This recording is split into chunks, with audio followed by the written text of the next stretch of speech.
We are here in Jackson Hole, Wyoming, getting ready to kick off one of Bourbon Lore's ultimate experiences. But before we do, we have a unique opportunity to spend a little time with a good friend, a Jackson Hole legend, and somebody who's been absolutely influential in the American whiskey scene, Mr. David DeFazio from Wyoming Whiskey.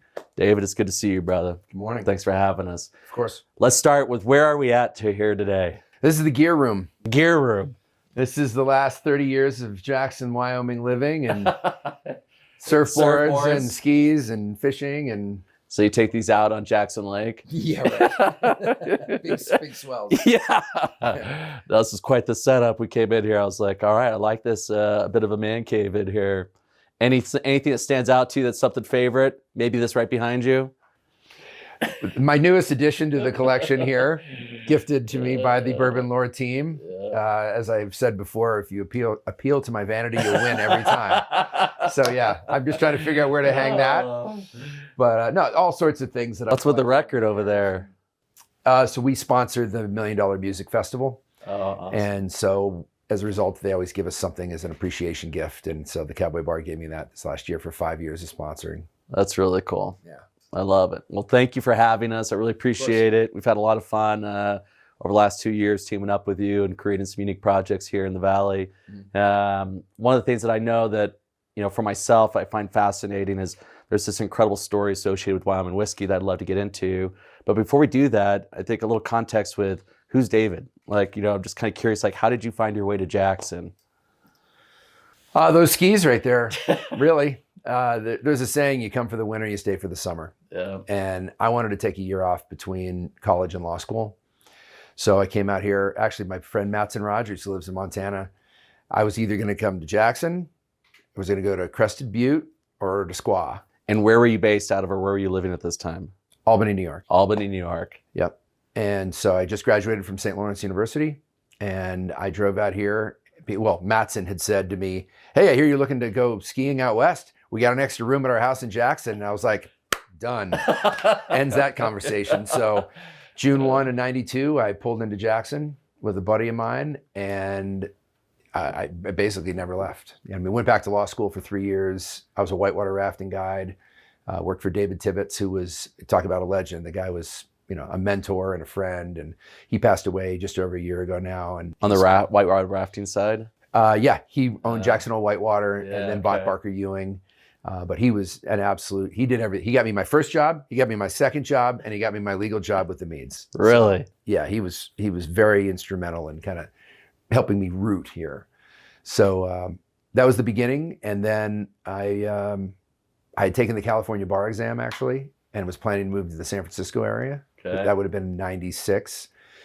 And I rolled back through Jackson to guide for a few months and make some cash, work with my buddy Matt Combs, and late season guiding. And next thing you know, I was introduced to Kate Mead. The night before I met her at 9 a.m. in her office, we go to the Stagecoach out in Wilson, and it's called Going to Church, on Sunday nights. And so I'm in there and I'm arm wrestling my boss, David, and he is cheating. So he's putting his hand under the bar to get leverage. And finally the guy behind me says, he's cheating. And I look and I go, one more time, Tibbetts. And he goes up to do it. And I see him. And so I rush him to not fight him, but and he just takes a swing and punches me in the face. And his zipper cuts me on the cheek. So I walk into Kate's office with a black eye and a cut on my cheek with my only pressed shirt, pair of khakis. I'm like, hi, I'm David, I might have stumbled on the way in here. Yeah, that step out front, lawsuit. What did Kate say? She says she doesn't even remember that, but maybe she was being polite. But long story short on that one, or maybe long story longer, Brad's mother had passed away 3 months before that morning. That was in September of 96. And she was a legend, Mary Mead. And when she passed, Brad and Kate inherited all the responsibilities of a working cattle ranch. And they used to graze up in Grand Teton National Park. Right. They had a large herd, and they had a thriving law office. And so I walked in on the day where they're up to their eyeballs and work on both ends. And I was primarily in the office. And then every now and then they'd say, hey, we need you out on the ranch to help out. And it was so fun to do that. Unbelievable. Didn't grow up as a ranch kid. Yeah. Grew up in Albany, New Albany? York. Yeah. So You're used to cold winters, but yes. So yeah, and then that was it. They hired me a week later, and I was here. That's how my relationship started with the Meads, and then I went on my own. And then in June of 2006, they called me with the proposal to start Wyoming Whiskey. Let's, I think for those of us that are not familiar with maybe some of the history of the Meads in Wyoming, it's a rich and beautiful history they have as a family, and maybe share a little bit around some of that legacy that they have here. Sure. So Brad's grandfather, Senator Cliff Hansen, two-term U.S. Senator and Governor of Wyoming, he's a legend. I mean, he's homesteaded here with his parents around the last turn of the century, around 1900. And they homesteaded up Spring Gulch, which is one of the most prized pieces of property around here. And Brad's brother was the governor before our current governor, two-term governor. And so, very politically woven into, very active, woven into the fabric of the state. And so, there are a few families around the state from different parts that everybody knows the name, and it was Hansen, and then that turned to Mead. And so, to meet them, and to have that immediate, being brought into that society and to that culture was lucky. Yeah, special for sure. And for those of us that are not familiar with maybe the family's ranch, share a little bit around, it was a pretty substantial working cattle ranch. Very much so. One thing you never ask a rancher is how many cattle, how many head he has. Because basically you're asking him how much money you got in the bank. And I was corrected on that very early on. It was a large herd, and they would summer up in Grand Teton National Park. And we'd have, I'm trying to remember how many riders we would have to move the cattle. Out there. I was over, if I remember correctly, it was over 2,000 that were moving at a time. And I'd say probably a dozen people, to move that up, and invariably one cow would squirt off onto the golf course at Jackson Golf and Tennis, and tearing up a fairway, and you're like, ugh. And then you get them up to the park. I'll never forget, one of the coolest moments for me was we have to cross the highway heading to the airport. Right. To Grovemont Junction there. Yes. There's a circle there now. Yep. Roundabout there. Used to just be a regular intersection. And as we ride up, what nobody really realizes, because you're not out of your car, is that highway is about 15, 20 feet higher than the range. Oh, and so as the cattle move up the hill, and then you ride up the hill behind them, I was just a squid. I was in the back of the thing. I was nobody. As the new lawyer on staff. Exactly. That guy. Yeah. I remember riding up onto the highway, and there's 100 people taking pictures.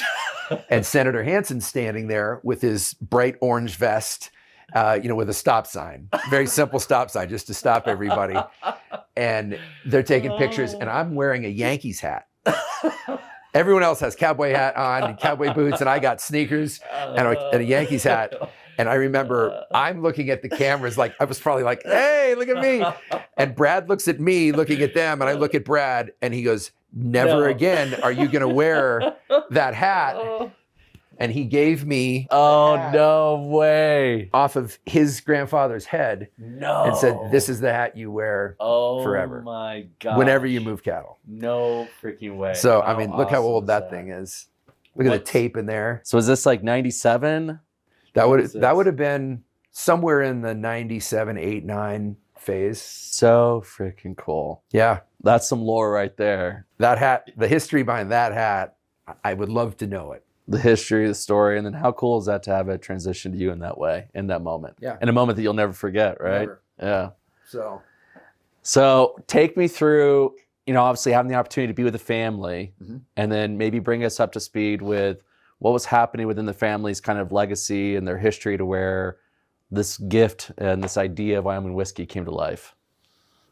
So the cattle really drove the creation of Wyoming whiskey. Okay.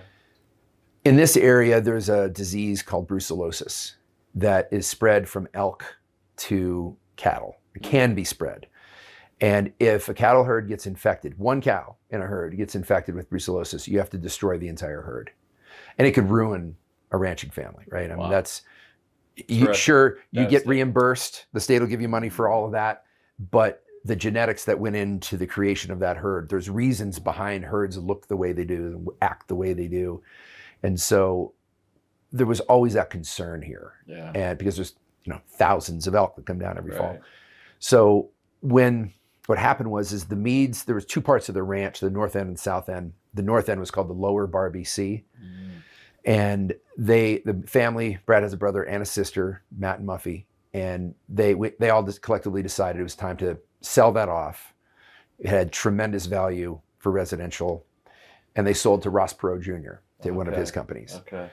And with the money that was realized from that sale, Brad and Kate bought a ranch over in Kirby, Wyoming, which is where our distillery is.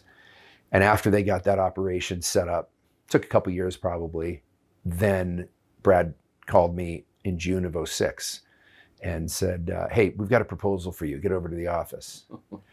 And the office here in Jackson. Yes. And let me back up. The reason why they bought the ranch in Kirby is because there's no elk in that area. Got it. So there was very little, if a de minimis risk that there was going to be any brucellosis that was going to be transmitted in that area. So they bought a ranch over there, and it came with a grazing lease on the BLM land, Bureau of Land Management. And so once they got that all set up, then they called me and said, hey, we have this proposal for you. So I went over to go ahead. Because you'd been with the family in a variety of roles, but primarily legal, lawyer, supporting them with all their ventures. Yes. And by 2006, I had gone off on my own. I'd been on my own for a few years. Okay. But I had remained very close with the family during that period of time. And I think somebody once asked in an interview similar to this, they looked right at Brad and said, why'd you pick David? And his answer was one of the most fulfilling answers I've ever heard. And it was, well, who else would I have picked? Wow. And it spoke volumes. I didn't know how to react actually when he said that. But I walked into their office, and I sit in Brad's office, and it's this old, like early 1900s wood house. And there's not a lot of old buildings in Jackson. Yeah. And so I'm just looking at him. I'm like, what? Yeah. And he's just staring at me. And my Catholic guilt is just crushing me. I'm like, what is going on? What did I do? And then I hear Kate's boots coming down the wood floor. Cocoon, cocoon, cocoon. I'm like, oh, the executioner. And then she sits down next to me, and I look at Brad and her, and I'm like, what? And Brad says, Kate and I have decided we want to make bourbon. And I laugh very indignantly right in his face because it broke the tension. And so they didn't say anything else. I go, are you serious? They're like, yeah. And I said, how the hell do you make bourbon? He's like, that's for you to figure out. And so my head just spun off my shoulders, and realizing that they were dead serious, and it went from there. Unbelievable. Yeah. So in that moment, right? Like, I mean, obviously you have your own firm. I think this is something that's always interesting to me when, certain opportunities present themselves, right? Mm-hmm. Like clearly you were in your lane, you were successful. Why pursue this? What was it that said, I want to give this everything I've got?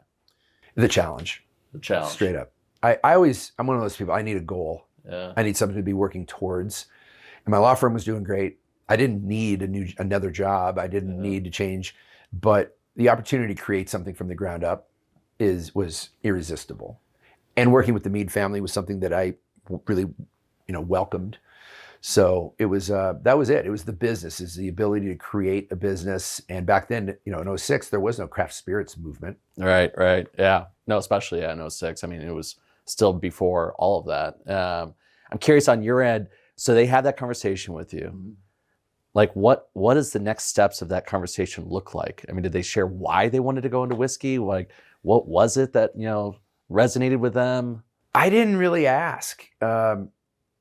What came to be through interviews and whatnot was they just wanted to diversify their investments and their interests, because if you put all your eggs in the cattle basket, there's up years, there's down years. Right. And so they wanted to do something different. And they had been in a couple other businesses as well, but they really wanted this to go. And Brad said, this is not a hobby.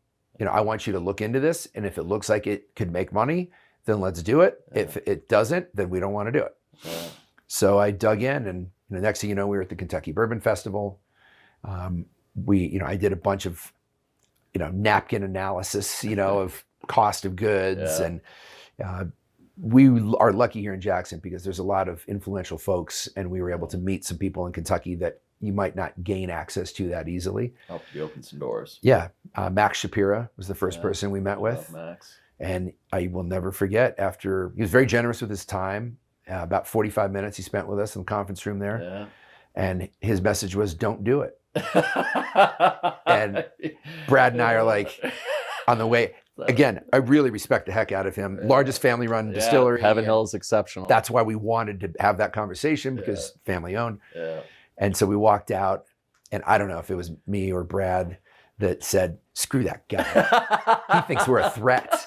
You know, now we're really going to do it. You know, I'm coming after Max, you know. Here comes Wyoming. Yeah, the big threat, you know. It's like a gnat.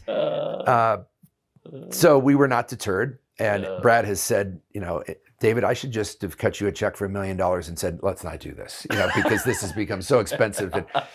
But we pressed on, and then we met Lincoln Henderson. He became our first advisor. And so we flew him out here a number of times with his wife, and he was an absolute gentleman. So it was great to work with him. And then we met the Vendome, Copper and Brass, you know. And so the Sherman family was very great. It was interesting because Rob Sherman, I went to high school with him for 1 year at Trinity High School in Louisville, Kentucky, because I lived in Louisville before Albany.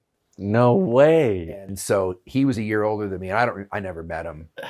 Maybe he. Did he have anything to say about you? What he remembers? He probably dropped his shoulder into my chest, you know, when I was walking down the hall as this freshman. But it was just interesting. We were the youngest people in the room by far. I mean, it was a bunch of very old, established men, and then, you know, this upstart Brad Mead and David DeFazio walking in. But we hit it off really well. I've been to his place, and we bass fished and stuff. But so we got working with them. We designed what they were calling an experimental still, 18-inch column still. And it was the smallest still they'd ever made. And so it was very interesting for them to start doing something that different. Little fact that I don't talk about very often is originally the plan was for a 6-inch still with one fermenter. And so I looked at the design, and I looked at the volumes, and I said, no way. I asked him, how much is an 18-inch still? And he goes, it's actually not that much more expensive. And I said, we want the 18-inch still. And we want 4 2,500-gallon fermenters, not one. I was always pushing to go bigger. And it wasn't by design. It was just like, I don't think that'll make enough. If we hadn't done that, we wouldn't have gotten to the size where we would have become an attractive target. So that was just a lucky, you know, a good decision, but it was not strategic in any way. So yeah, and then next thing you know, we met Steve Nally. Legend. I had said to Rob, hey man, you got to find a distiller for us. And he goes, what do you mean? I go, well, I'm not going to make it. You know, no one will ever drink it if I make it. And same with Brad and Kate. And so about 2 months later, he called and he said, I found your guy. I'm like, what do you mean? He goes, well, how about a 33-year veteran of Maker's Mark? His name's Steve Nally. I'm like, that works. They're well trained by the Samuels. Yes, indeed. So that was great because we didn't know it yet, but we wanted to make a wheated bourbon. We didn't know that there was a wheated bourbon versus a regular, rye bourbon. And so that was to be your flavor profile. That was your mash bill. Yeah, because Brad and I before that, as a little background of why bourbon, was at every birthday, barbecue, Christmas, we would always try to buy the better bottle of bourbon for the other. Maker's was the common thread. You know, if there was a big barbecue, you show up with the handle, you know, they don't have a handle, but bigger bottle. But, you know, all of the bourbons that we were picking back then, and there weren't a ton, we were gravitating towards the wheaters. And so when we found Steve, we couldn't believe how serendipitous that was. That boom, this is a guy that only makes wheated bourbon, and he, you know, his education and his history and, you know, institutional knowledge was invaluable to us.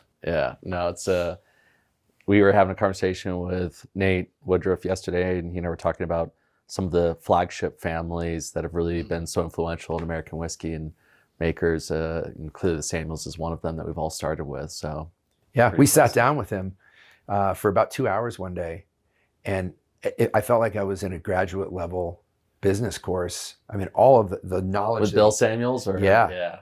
It was incredible. And he's so engaging. I mean, you know him. He's a little flamboyant.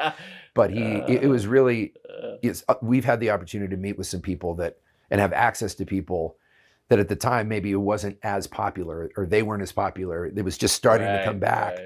And so I consider myself very fortunate with our timing and the ability to meet with people like him and to learn. It was awesome. So thinking about kind of where the world of whiskey is today, and obviously contract distilling, sourcing, that's a big thing today. But if I go back to, because this was probably now at this point, are you 08, 09? Like, I mean, contract distilling wasn't, I don't believe, really relevant or such a thing then. So how did you get started? Did you start distilling your own? Yeah, we never sourced. Okay. We had designed a distillery that we wanted to fit in with the environment. We didn't want the to ranch environment. Yes. No sore thumb building, right? Yeah. And so it was this kind of cream gray, light gray color on the outside with a green roof, and a 50-foot tall building in Kirby is going to stand out. There's only 72 people there. 72 people that live in the town? In the entire town. And so we built the distillery on an old roping pen. It was this little 1 acre area, and that's where we decided to locate it, right at the end of the only road in Kirby. And so we had that design down, and we had the equipment picked out from Vendome. But when Steve came in, we brought him in at the right time because he rearranged the layout of the equipment so it would actually work. The way we had it laid out made no sense, from a flow process design. So you had a rope and pen to work with here. Yeah, exactly. Now what? Yeah. So he came in and did that, and then we started distilling on July 4th of 09 with the goal of becoming America's next great bourbon. Lofty goal. Lofty, yeah. But not to become the best bourbon, because I don't think there is a best bourbon, right? I mean, there's great bourbons. There's a table of bourbons, and our goal was to get a seat at that table. Beautiful. And we made every mistake along the way. I like to say we stepped on every rake in the field, but we never stepped on the same rake twice. And yeah, we made some huge mistakes, potentially company-ending mistakes, but we stuck with it. Our first bourbon that we released was too young. Yeah. I think it's a mistake that so many craft distilleries make, and I can't be too critical of other craft distilleries for doing it because we did it too. Yeah. But we corrected very quickly. We bought back a bunch of the early stuff and gave them bourbon that was older. I think we ingratiated ourselves to a number of people that we burned early on. Wow. And so in Wyoming, it was a bumpy road around most of the state. But in Jackson with tourism, which is really our lifeblood, there's so many new people coming through every week. There's no one here who remembers that. Yeah, that batch from last year. Yeah. So that was very lucky. And so we turned the still on July 4th of 09. We started making it. And then it was, the hard work from my standpoint was over. I had, we had built the distillery. We had found the distiller. Steve found our grain grower, Brent Regath, up in Byron, Wyoming. So all of our grain's coming from one farm. Our water source was the big question. Right. And as well as anybody that water is critically important to distilling. But when we were taking our tours in Kentucky, all they talked about was the limestone water. I'm just like, oh God, eye roll again. Water. It's water, it's water. What's with this limestone shelf? Right. There's ducks swimming in the water. What are you going to do with it, right? So I didn't understand it until Steve came along, and then he educated me on the importance of it. And we are located in Hot Springs County. And as the name suggests, most of the water around there is trash. Yeah, I mean, it's sulfur, iron. Exactly. Yeah. And, he taught me sulfur turns whiskey black and sour. Yeah. And he's like, so we can't use this, or we're going to have to ultra filter it. And so we're looking. And then he found the water source, and it's actually the municipal water source for the town of Worland, Wyoming. And it's a mile deep limestone aquifer. Wow. Unbelievable. Lucky. It's like 50 miles north. Mile deep.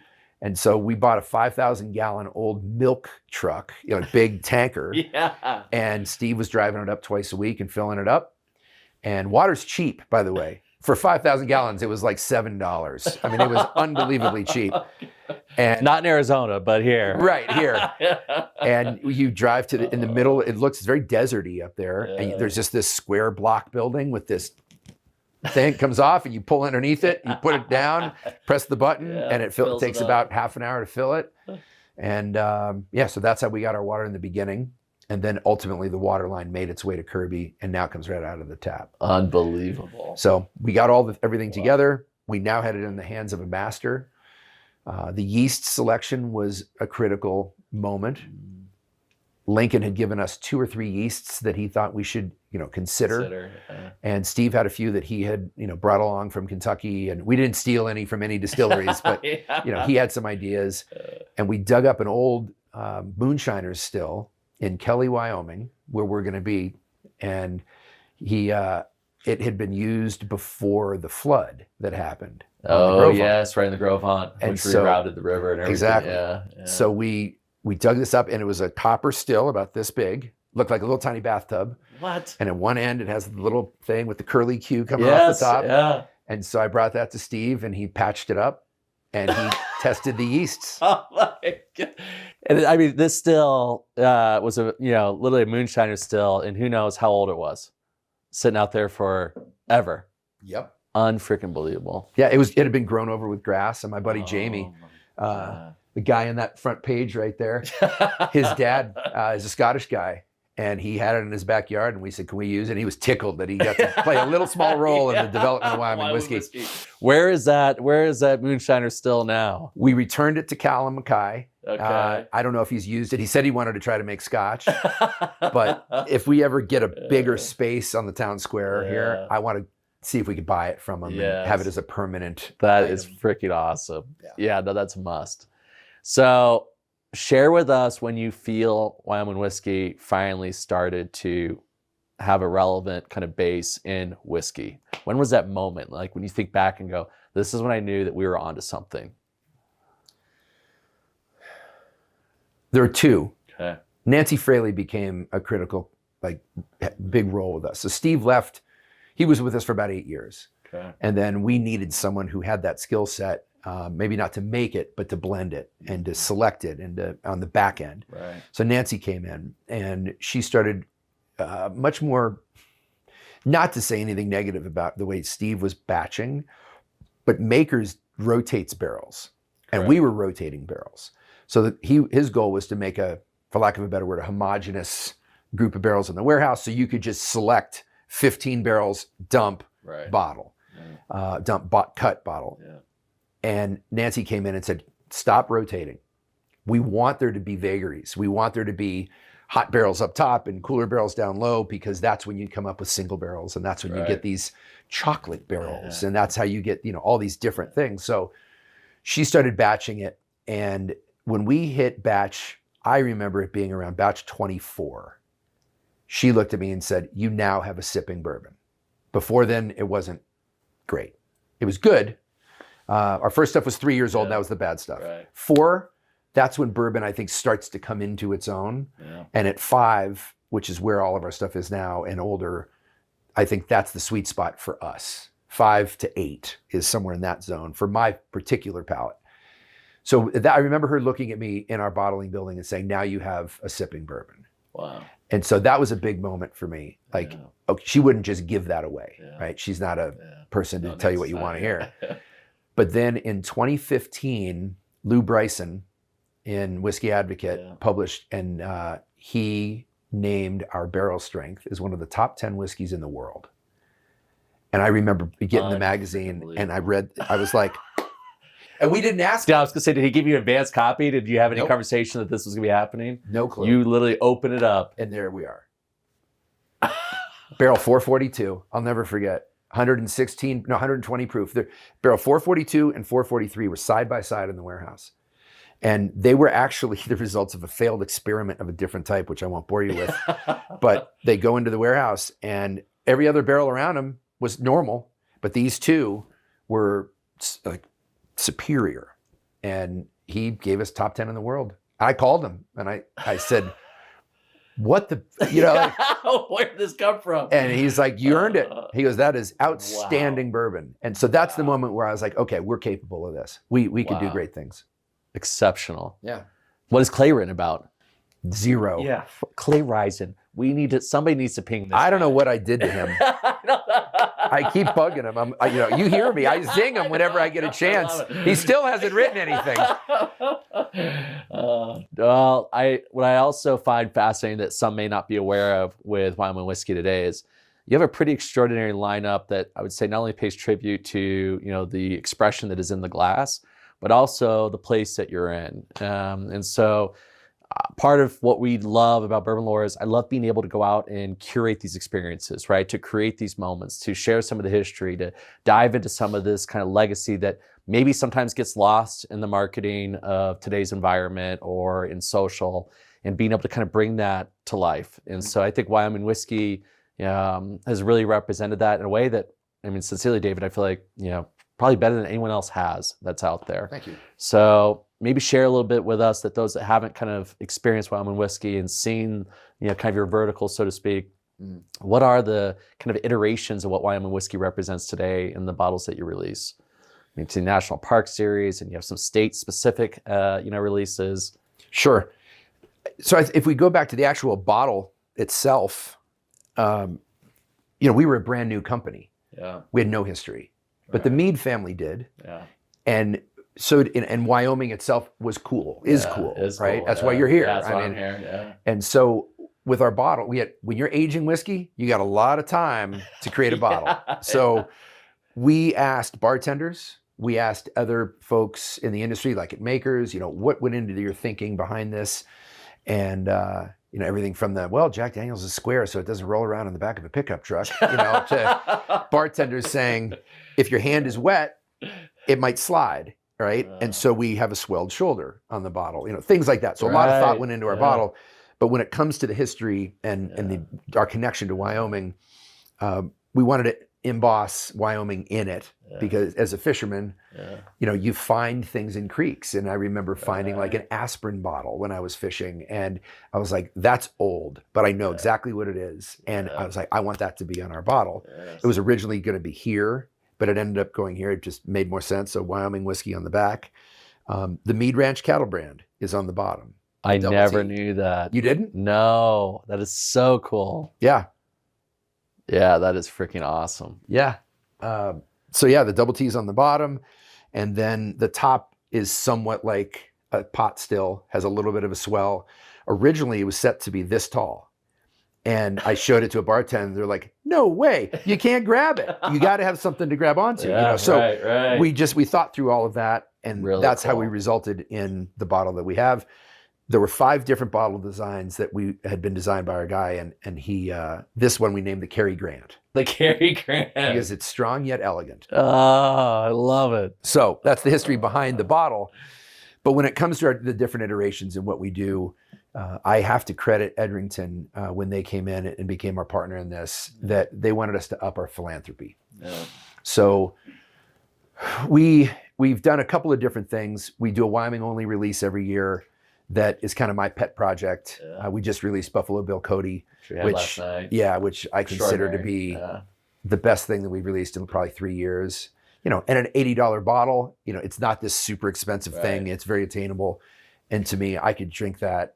If there was one thing in our entire collection, I would put that in the top 3, of all time, right? Yeah. So we do that every year, and that pays tribute to an iconic person, place, or thing that's uniquely Wyoming. So we've done everything from Steamboat the Horse to Senator Hansen. Yeah. That was Statesman, which I think is one of the best we've ever done. Thunder Basin, Powder River, Hole in the Wall, Integrity, which was Senator Simpson, who actually took over from Senator Hansen in the U.S. Senate. So all of those things, I think it's a great connection to the state. But then our philanthropy, as I was just mentioning, Edrington said, let's really make an impact with something that aligns well with Wyoming whiskey. And what is that? Yeah. And the term wide open spaces is what came to the top. Like, that's what we are out here. Yeah, it's the preservation and conservation of wide open spaces. Yeah. And our national parks is why we're here. Yeah. Yellowstone First National 100%. Park, Grand Teton National Park, where you can see the Grand right there. Yeah. And so we started off with this National Park series, and we're now on National Parks 4. National Parks 2, we celebrated the 150th anniversary of Yellowstone, and we thought it was appropriate to donate $150,000 for that. And we donate to Yellowstone Forever. It's incredible. And Yellowstone Forever is the philanthropic arm of the park. I'm now deeply involved with it and really proud of what we're doing and helping out. Whenever there's a funding shortfall somewhere, Cam Shawley, the superintendent, comes to us and like, hey, we need help on Need a this. little help. When the park flooded a couple years ago, Yes, right. I mean, that was That was catastrophic. horrible. And Horrible. we quickly donated money there, and were able to help out all the workers whose houses literally got washed away. Very similar to what we're seeing in Incredible. Texas right now, New Mexico. Yeah. So really proud of what we're doing with Yellowstone Forever. And then last year, Grand Teton National Park was the focus. Same donation, that's what it's been. And then National Parks 5 will come back to Grand Teton next year. But for now, like, National Parks 4, we find historic imagery, Thomas Moran, Thomas these artists Moran, and whatnot. famous, really So- famous in national parks. Is that Mammoth Hot Springs? This is Mammoth Hot Springs, Yeah. yep. Yeah. So, these are the things that we're doing in order to really strengthen our core, in what we are in the West. I always use the term the best of the West, or the whiskey of the West. And to me, it is, because sure, there are other craft distilleries out here that are younger, and kind of well behind us. And I think we're leading the way when it comes to the Rocky Mountain distillery scene. We've never sourced like a number of these other larger brands have. Right. And I'm proud of that. Yeah. I think that, these other companies that in the Rocky Mountains that have sourced have done an outstanding job of blending. Yeah. I mean, I'll give credit to High West. Burr Rye was yeah, one of my favorite things that I had. Yeah. But they really haven't ever really made their stuff. They make some stuff now, but we're proud of the fact that we've never sourced. Our grains come from Wyoming, our water's coming from Wyoming, and everything that we can to rely upon the resources of the state we've used. I think it's absolutely beautiful, and Ashley and I have spent a lot of time in the national parks, as I've shared with you, and we absolutely love the bringing our kids and letting them see us is one of, I think, the U.S.'s greatest blessings, right? Like, these national parks are extraordinary, and that we get to experience and share in it as a country and as a community. And the fact that you're paying tribute in the way that you are, I think, is amazing. I was joking with you, a couple nights ago, but Victoria, our daughter, was like, before we headed out this summer, she's like, I really want to go to Zion, right? I'm like, you do? And she's 12 years old. She's like, Right. I really want to do the Narrows this summer, Dad. Can we do the Narrows? And I was like, how awesome is that the national parks can resonate with somebody like Victoria at 12, or friends like you and I, where we're at in our stage of life. So, and I think, if I can interrupt, you're going to see some of our products entering into other national parks, and that's going to be one way to make Wyoming relevant and make it a local brand in other places. I love that. And as I mentioned to you yesterday, we just released Acadia in Maine. Yeah. And thanks to Bob Cutler, I can't thank him enough for what he's done to really champion that cause. It was his idea.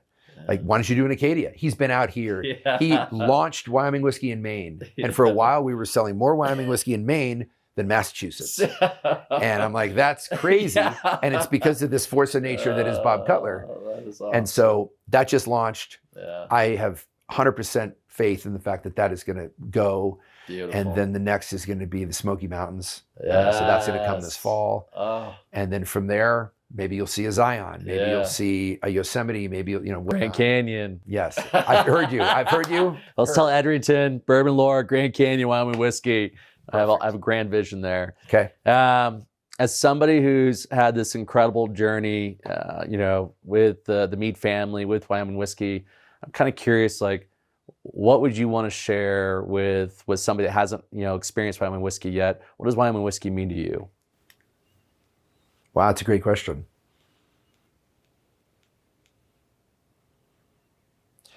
It's hard work, is what it is. There's a lot that goes into it. It's not just, oh, we're going to make a distillery and it just appears and it's great. There's so many phases of it in order to make it go. And building a distillery is hard enough, right? Yeah. But then you got to find the right people to do it. You can't have any ego. Senator Hansen once said, it's amazing what you can accomplish if you don't care who gets the credit. And that's a really good thing to live by. And so you hire the right people, you give them all the props that they deserve, and then you've got to make a good product. And people don't understand how hard that is. Yeah. It's not just a formula. It's not like making cookies. Yeah. There's so many things that could come in, and bacteria and fermentation and what that does, and what happens if the grain isn't perfectly stored and what it, there's just so many things that can happen. And so it's a lot that goes into it. And, there's interpersonal issues that come up along the way, and there's problems with retailers, and there's problems with other, there's so many facets to it. And all of a sudden, like I said, you're walking, and then wham, you make a mistake that you never saw coming. Yeah. And I think if you can just do it right, which is so hard to do because it's expensive, it takes time, and it's so easy to cut a corner. Yeah. And with us, what it means to me is I'm very proud of what the Meads and I have built. Because I will lift the sheets and show you whatever you want, because there's nothing to be embarrassed by. We did everything right, and I could write a blueprint, on how we've done it, and I would be very proud to show that to anybody. Beautiful, brother. Well, I really appreciate you taking this time with us. I mean, I think that Wyoming Whiskey is a extraordinary story, and you are one of the key factors of that story in being able to be a catalyst for helping bring this brand to life. And it's an honor for us as Bourbon Lore to share in that with you when we're here in Wyoming. And I'm grateful to be able to call you my friend and my teammate, but more importantly, thanks, man, my Wyoming Whiskey brother. So thank you so much for sharing everything you did here today. Look forward to seeing you on many more Bourbon Lore adventures to come. Indeed. And I want to thank you for the attention you've given to us. It means a lot to us. Well, much love, and cheers to Wyoming Whiskey. Cheers to Jackson Hole. Thank you for being able to support us in these incredible Bourbon Lore adventures. If you haven't had a chance to check out Wyoming Whiskey, absolutely do so, and definitely try the latest release, which is Buffalo Bill Cody.